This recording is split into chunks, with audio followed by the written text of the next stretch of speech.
Kan berdasarkan Undang-Undang Polri, penugasan Polri ke institusi-institusi non-Polri sah. Sampai dengan saat ini, pasal atau aturan yang menjadi dasar penempatan anggota Polri di luar Polri kan tidak dinyatakan konstitusional, dan karena itu maka secara konstitusi atau secara konstitusional itulah yang menjadi dasar bagi polisi dan atau pemerintah secara keseluruhan mengambil tindakan-tindakan, sebut saja misalnya menempatkan salah satu atau beberapa anggota Polri di luar institusi Polri. Sekali lagi itu karena undang-undang yang menjadi dasar atau pasal yang menjadi dasar memang sampai dengan sekarang existing secara konstitusional, sehingga beralasan hukum untuk menggunakannya sebagai dasar hukum, dan kalau ada tindakan-tindakan yang sudah dilakukan atau akan dilakukan tetap sah.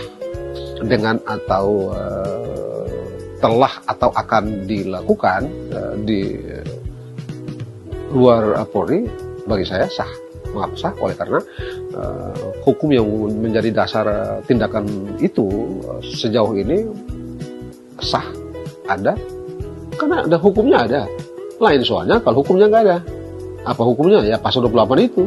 Sampai dengan saat ini sah, eksis secara konstitusional sah, dan karena sah dia menjadi dasar untuk Kapolri dan atau Presiden atau instansi lain melakukan tindakan-tindakan menggunakan pasal 28 itu. Misalnya ada instansi lain, katakanlah kementerian apalah begitu, yang menghendaki satu atau beberapa orang anggota Polri untuk menempati jabatan di kementerian itu misalnya. Mereka silakan mengajukannya ke Kapolri, dan tentu saja Kapolri mesti meminta pertimbangan sesuai dengan tatanan hukum administrasi kita, meminta pertimbangan kepada kementerian yang diberikan wewenang untuk itu.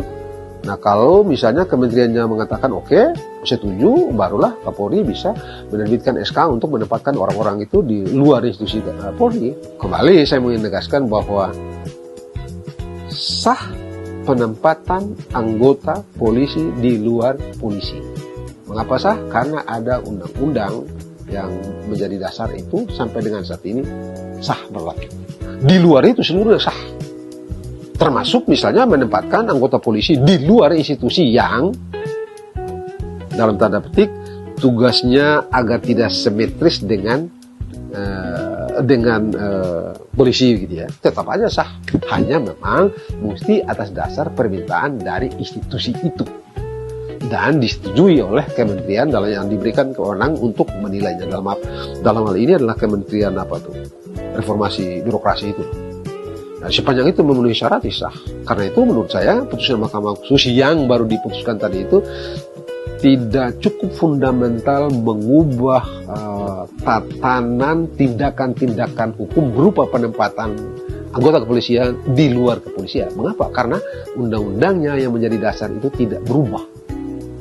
Karena tidak berubah, maka sah dijadikan dasar untuk melakukan tindakan penempatan anggota-anggota Polri di luar Polri sendiri.